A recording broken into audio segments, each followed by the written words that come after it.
Hello, my friends, and welcome back to the She Thinks Big podcast. And we are in for a treat today because I really have someone that I honestly, deep down inside, she is a big thinker.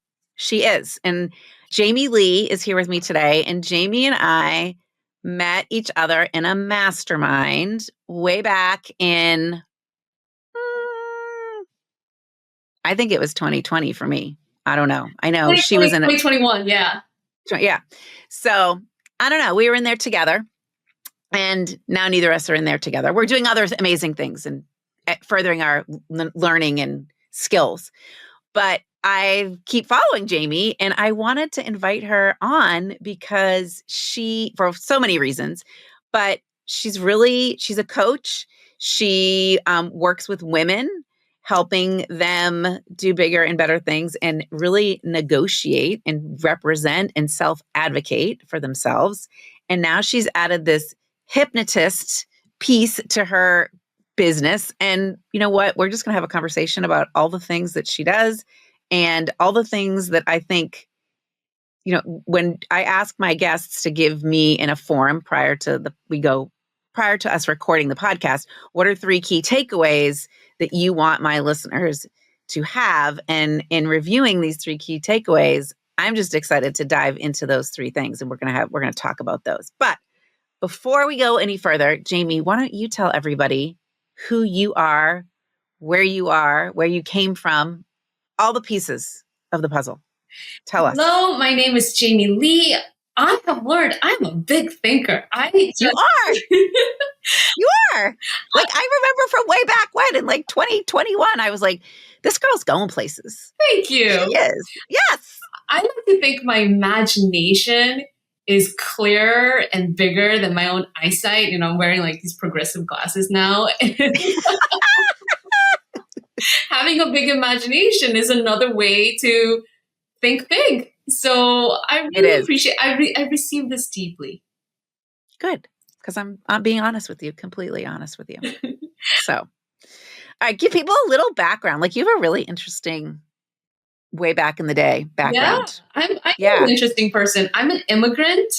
I was born in Seoul, South Korea. I immigrated to America oh my goodness, I'm going to date myself. It's been like, I don't know, it's been almost 40 years. It's been like 36, 35 years. And I work now as an executive coach for women, people of color. And I'm also a certified hypnotist because I want to help people who are marginalized from the seats of power reclaim that power. And one of the biggest work of doing that is unlearning, unconscious thought habits. And so I help my clients rebuild their sense of self-sovereignty, if you will, that ability to rule and govern your own life, your own career. And from that place, advocate, negotiate for a promotion or maybe a pivot, right?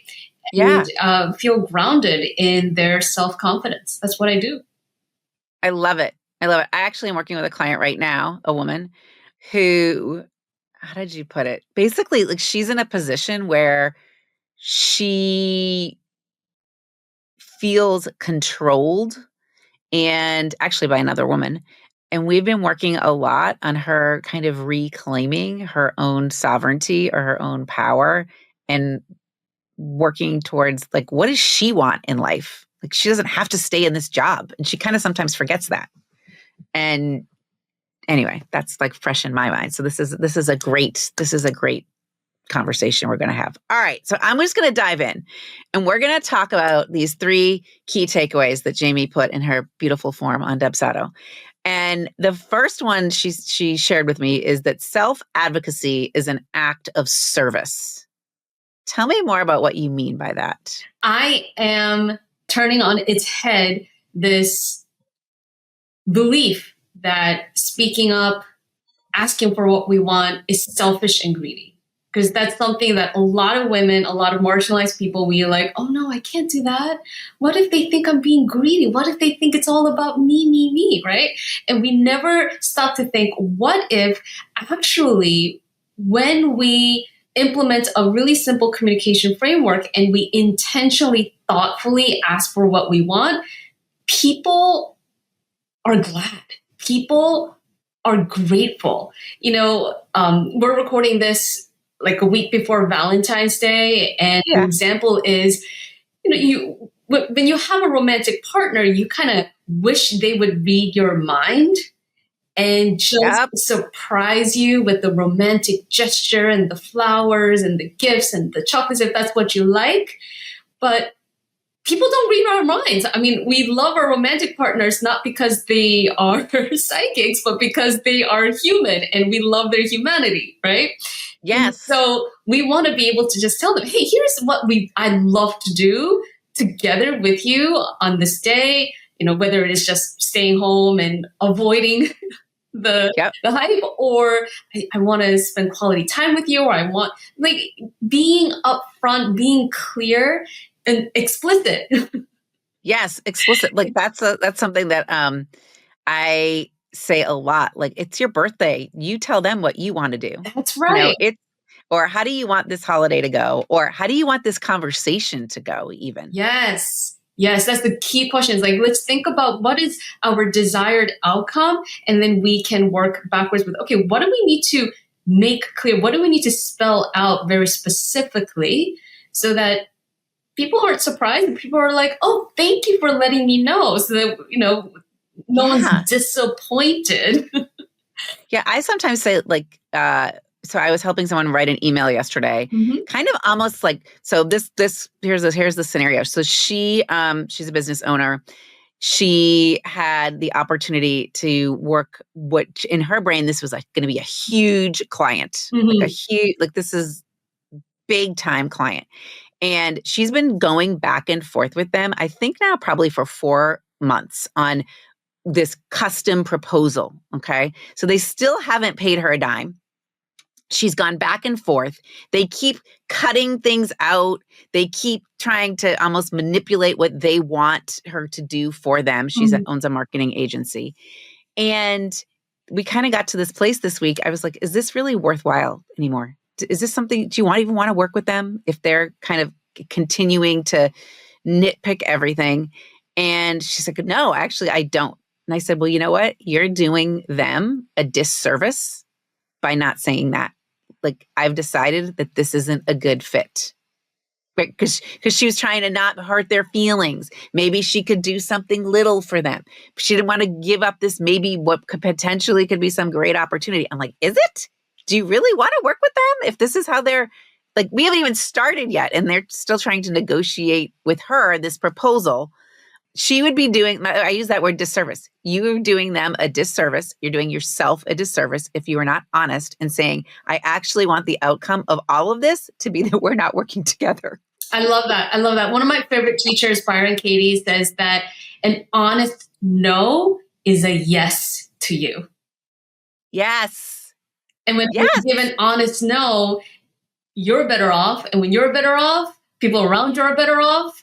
That potential client is better off because now they can take that time and the energy to go pursue something that actually they're going to do. They're going to take action on. Yeah. I say being honest is being kind. Yes. Would you agree? Yeah. Yeah. Yeah. Totally. Yeah. All right. So this is good. This leads us to the second thing. Everything worthwhile is on the other side of a risky conversation. Yes.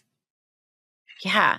Tell me, okay, let's pull that apart. I want to pull apart the first word, risky. Let's talk about risky. How do we define risky? It's subjective, but in my experience, I primarily work with mid-career women and help them get promoted, better paid, or just feel more fulfilled in their careers.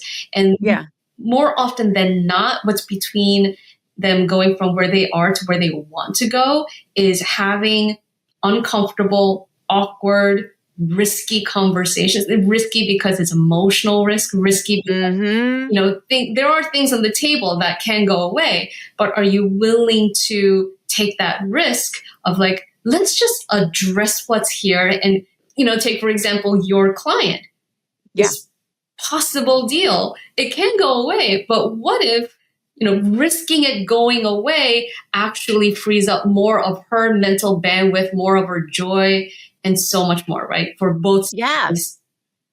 Yeah. Like I said to her, by saying no, Mhm. you're actually going to allow yourself to say yes to so many other things that you want. Right. Right. Or I sometimes say, it's not just no, it's no next. Like, right? What's next? That kind of thing. That Yeah. kind of thing. But we think about risky.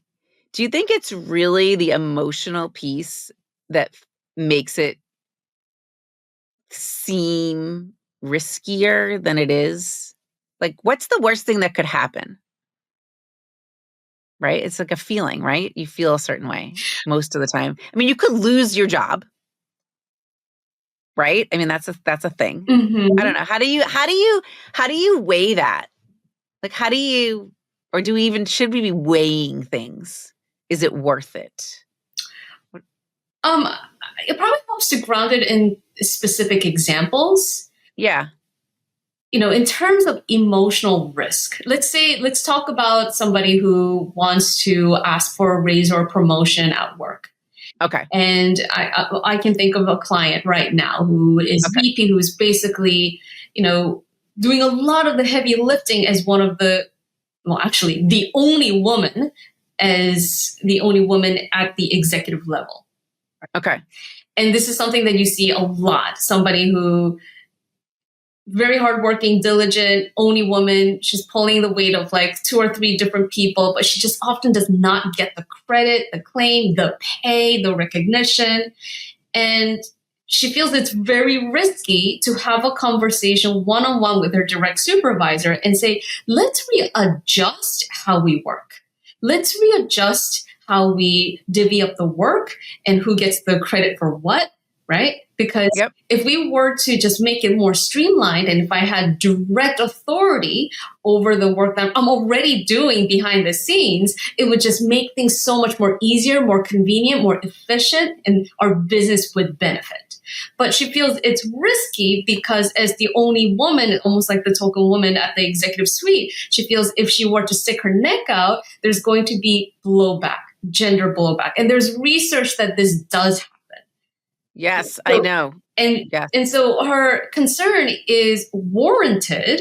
It's not like she's having this irrational fear, Mm-hmm. but at the same time, we want to question, kind of going back to what you said, like, is this the sustainable situation? Is this the situation she wants to continue if she knows that nothing will change unless she does speak up, unless she does say something? And yeah, some people might feel uncomfortable. The men at charge might feel like, oh, what is this? Or they might feel like their ego is Mm-hmm. threatened, their perceived position in that executive suite. So they might feel uncomfortable. If they feel uncomfortable, she's afraid, they're gonna, quote unquote, put her in a box and like sort of push her out or something like that. But then I think my client, is often so many women do, forget how much they already contribute, how much power they actually have in the situation, how much leverage they have. Yeah. Yeah. To answer your question, is it risky? It could be, but then because of socialization, because of conditioning, because of Mm-hmm. biases, I think we have a tendency to overestimate what can go wrong. And we have a Mm-hmm. tendency to underestimate how much we bring to the conversation, how much power and value Mm-hmm. we offer. Yes, I think this person in particular is underestimating that. Yeah. Underestimating. Tell me about, what if it's a woman going to a woman asking for a raise or asking for a promotion? This is a Is good that a different? question. Yeah. I think patriarchy, which is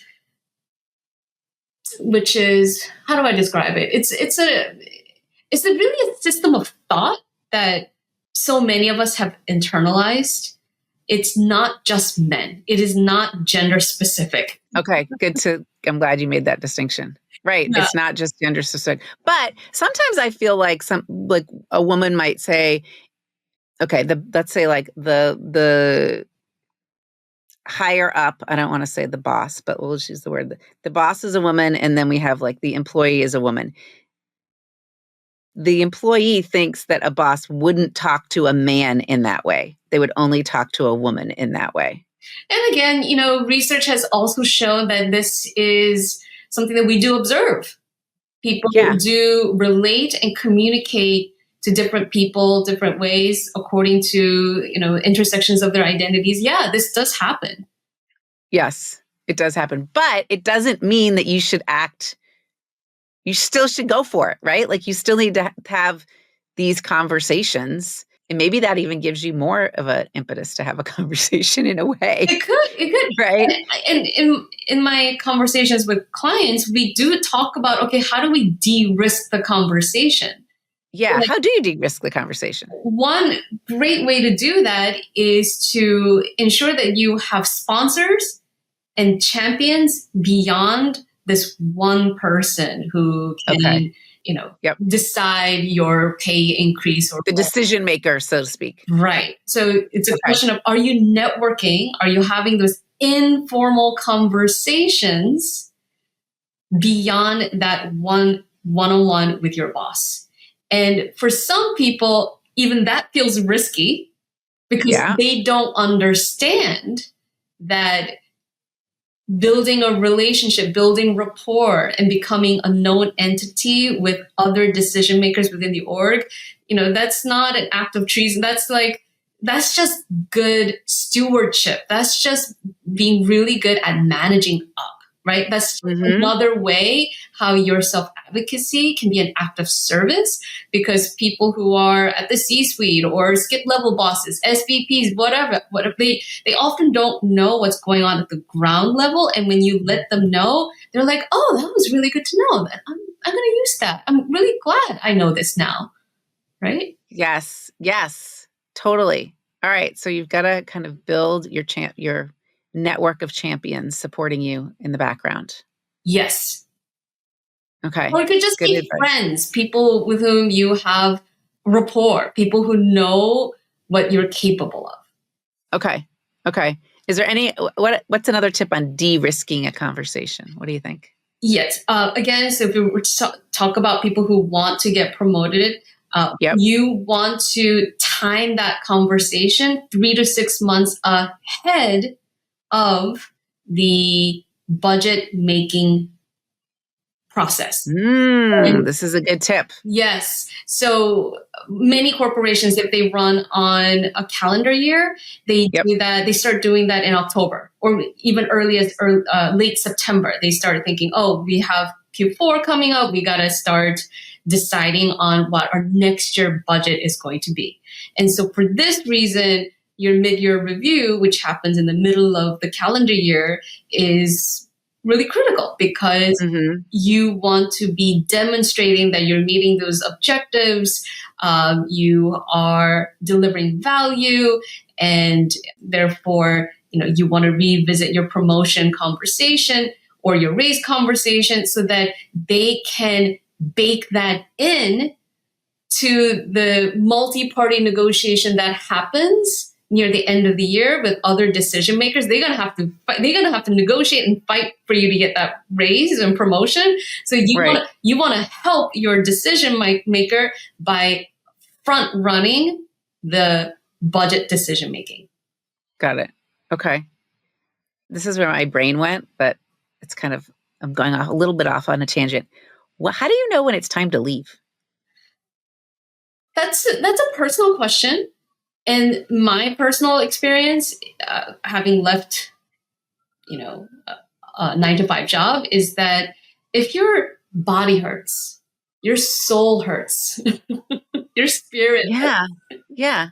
And like staying in the job is going to cost you your health, which really is your wealth. Then they really think about leaving. And that's what I did. I just kept getting sick again and again because it was not a fit for me. And I'm like, it's not worth it. Because if I'm sick, then I'm not good to do anything here or any of the other things that I want to do in my life. And okay, that's good. Is your body and soul hurt? That's so good. Because it's a feeling, right? It's a feeling. There's not often not a specific something that has to happen or that can trigger it. It can often be just a feeling. It could be a feeling, but I was literally sick. Yeah, you are literally sick. Right. Right. I mean, that is a fact, actually. That's true. Yeah. Right. Right. And This doesn't, yeah. I just Yeah. know that I had the privilege, I had the advantage of having healthcare coverage through my partner. So, Okay. and then later on, I think I went on, I Cobra. went and bought my own, I went on Yeah. Mama Care and I bought my own healthcare. So that got taken care of. So Yep. I'm just thinking about people who are like, oh, but if I leave, I can't get healthcare coverage. So I'm just speaking from a place of privilege. I'm acknowledging that. Yeah. Got it. Okay. Good insight. You're making me think, Jamie. You're making me think. Think big. Okay. Think big. Okay. Third thing. If it feels awkward to advocate for yourself, you're doing it right. Yes, I am not a naturally confident person. Like we think they're, people who are just always confident, outgoing, extroverted, bubbly, and I am the best person to learn how to become confident because I had to learn all the coping mechanisms and the skills and the techniques, even hypnosis, right? I'm like, okay, Yeah. let's just keep adding all the things to my toolbox so that I can really work on and develop my confidence.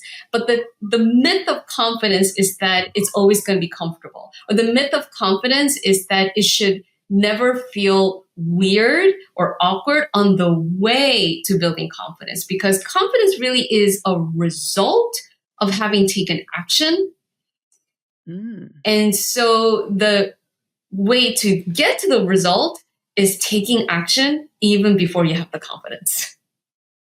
Yeah, you've got to, yes, you're right. The confidence is the result. It's not like you can acquire it and then go do something.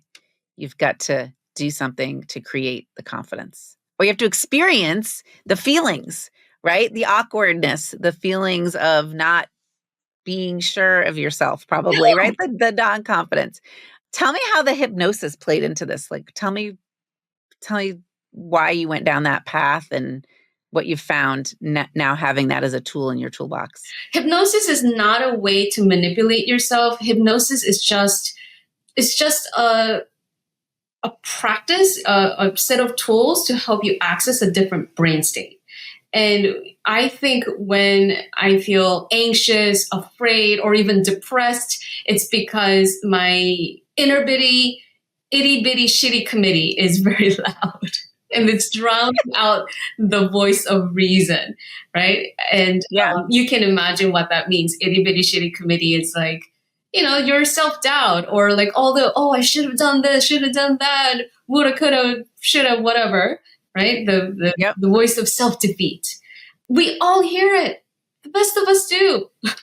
We totally do. Yeah. It's loud too. Yeah, it gets loud, especially when you're trying to do something new. And when you run a business for yourself or when you are running your own department, your own team, your own company, it's going to come up, right? And so hypnosis is just, again, a way to access a different brain state by heightening your focus and heightening your suggestibility, right? And lowering the mental chatter. Okay. Lowering mental chatter. Yeah. Heightening suggestibility. Yeah.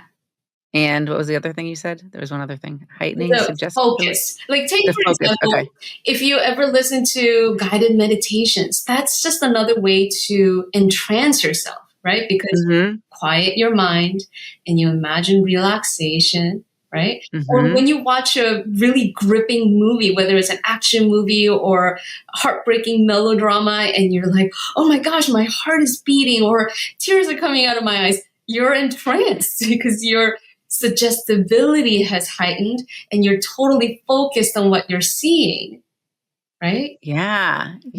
That's so true.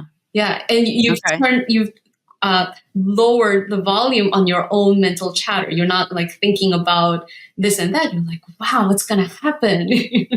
Right? Right. Yeah. Right. Like your curiosity, you're like, what's next? What's behind the door? Yes. Yes. Right? What's behind the door? Yeah. So hypnosis, we all enter into hypnosis like every day. We just don't call it that. We think hypnosis is something that somebody does to you. And I just teach my clients, nope, nobody does it to you. You can guide yourself through it. And it's just another way to quiet the mental chatter or the itty bitty shitty committee so that you can mentally rehearse seeing yourself asking for the raise, winning the proposal, or giving that winning pitch, doing well, succeeding. This is what high performance athletes do to increase their odds of success by up to 48%. Ooh. So, okay. So could people use visualization synonymously or no? Yes. Yes. Okay.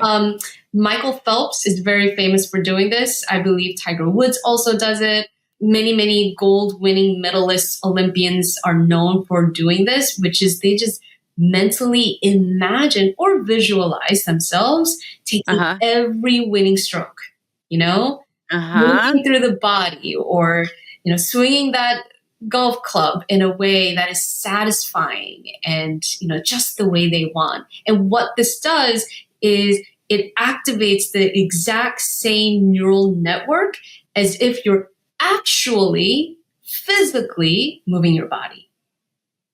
So, but in order to do that, you've got to quiet the other chatter, right? That's right. You've got to, yeah. Okay. I like that. Yeah. I like that. So when you're working with someone and let's say they're about to go in and have that risky conversation. Yeah. Is it a good practice to be by yourself for a few minutes prior to that and visualize what's going to happen? Or do you think that can you take this tool into the workplace? Of course.